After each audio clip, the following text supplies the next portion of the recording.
Hi friends, welcome to London Tamil kitchen. இன்றைக்கி நான் oats கஞ்சி செய்கிறேன்.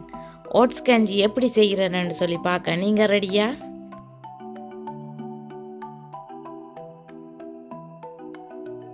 இருநூறு மில்லி பால், 75 கிராம் ரோல் ஓட்ஸ், 400 மில்லி தண்ணி, 10 அல்லது 15 சின்ன வெங்காயம் எடுத்து தோல் உரித்து கழுவி சின்ன வெட்டி எடுக்கணும். ஒரு பச்சை மிளகாய் எடுத்து கழுவி சின்ன வெட்டி வச்சுக்கிறேன். உங்களுக்கு உரைப்பு கூட விருப்பம்னு சொல்லி சொன்னால் உங்களுக்கு தேவையான அளவு பச்சை மிளகாய் போடலாம். அரை டீஸ்பூன் உப்பு. ஓட்ஸ் கஞ்சி செய்கிறதுக்கு இவ்வளவு பொருட்களும் தேவை. அடுப்பை மீடியம் ஹீட்டில் ஆன் பண்ணி விட்டுருக்கிறேன். இந்த ஓட்ஸை வறுக்கணும். ஓட்ஸ் வறுபட்டுட்டுதுன்னு சொல்லி சொன்னால் ஓட்ஸில் இருந்து ஒரு வாசம் வரும். எடுத்து வச்சிருக்கிற தண்ணி ஆட் பண்ணணும்.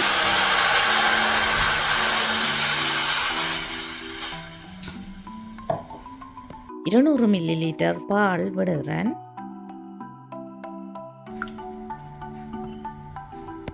நீங்கள் விரும்பினா முழுவதும் மில்கையே யூஸ் பண்ணலாம் அல்லது தண்ணியை வேணுமென்றாலும் யூஸ் பண்ணலாம். நான் ரெண்டையும் மிக்ஸ் பண்ணி தான் யூஸ் பண்ணுறேன். எல்லாத்தையும் சேர்த்து நல்லா கலக்கி விடணும்.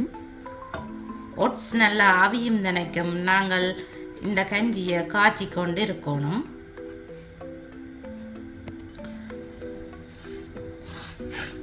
இப்போத்தான் மில்க்கும் தண்ணியும் கொதிக்க தொடங்கி இருக்குது. நீங்கள் விருப்பம் என்று சொல்லி சொன்னால் ஹாட் வாட்டர் ஆட் பண்ணினீங்கள் என்று சொல்லி சொன்னால் குயிக்காக அவிஞ்சிடும். இப்போ பார்த்தீங்களா, ஓட்ஸ் அவிஞ்சு கரைஞ்சி வந்துட்டுது. இந்த டைமில் அடுப்பை ஆஃப் பண்ணுறேன். அடுப்பை ஆஃப் பண்ணிட்டு அடுப்பை ஆஃப் பண்ணினா பிறகு தான் எடுத்து வச்சுக்கிற வெங்காயம், மிளகாய், உப்பை போடணும்.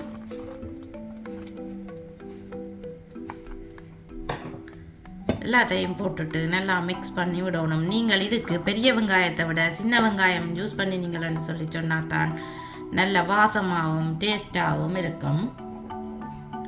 இப்போ சுட சுட ஓட்ஸ் கஞ்சி ரெடி ஆகிட்டுது.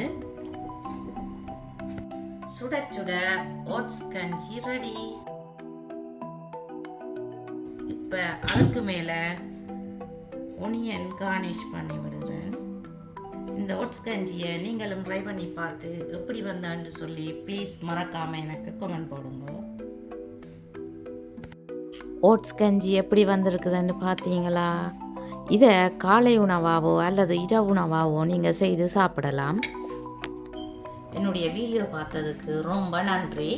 மீண்டும் இன்னும் ஒரு அமேசிங்கான வீடியோவில் உங்களை சந்திக்கும் வரை உங்களிடமிருந்து விடைபெறுவது உங்கள் மதி. பாய்.